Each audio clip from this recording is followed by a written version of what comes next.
आपला अमरावती जिल्हा राष्ट्रसंत तुकडोजी महाराज आणि गाडगे महाराज यांच्या वैज्ञानिक दृष्टिकोन आणि यांच्या अध्यात्मासोबत आपण या ठिकाणी जुळलेलो आहोत. पण बघा, आता आपल्या अमरावती जिल्ह्यामध्ये तो खरात सारखा भोंदू पण इथं आलेला आहे. त्याचं नाव आहे खरातचा लहान भाऊ. गिरी महाराज म्हणतात त्याला, आणि काय आनंद मठ त्यांनी चांदूर रेल्वेला सुरू केलेला आहे म्हणतात. हे असे भोंदू बाबा ह्या भाजपच्या साम्राज्यांमध्ये मोठ्या प्रमाणात दिसत आहेत आपल्याला.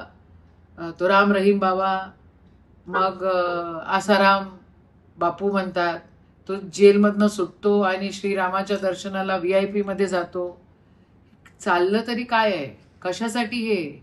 आणि धर्माचं नाव घ्यायचं, भगवा वस्त्र परिधान करायचा, आणि अशी भोंदूगिरी या ठिकाणी सुरू आहे. या सगळ्या गोष्टी खरं अंधश्रद्धा निर्मूलन कायद्याच्या अंतर्गत येतात आणि त्या बँड आहे.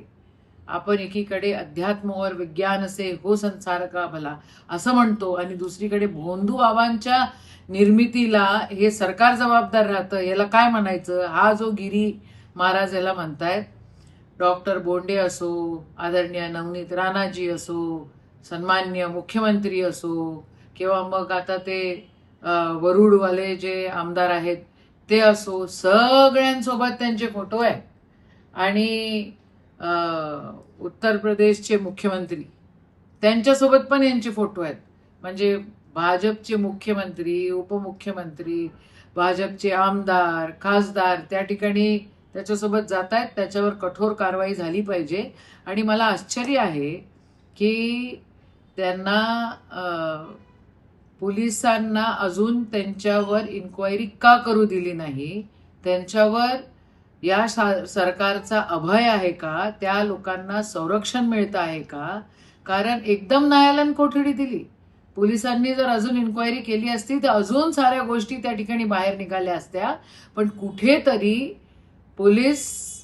पोलिसांवर सरकारचा दबाव आहे, आणि सरकार या भोंदू बाबाला, या कोणचा गिरी बाबा आहे चांदूर रेल्वेचा, त्याला प्रोटेक्ट करण्याचं पूर्ण प्लॅनिंग करून राहिलेत, असं माझं ठाम मत आहे.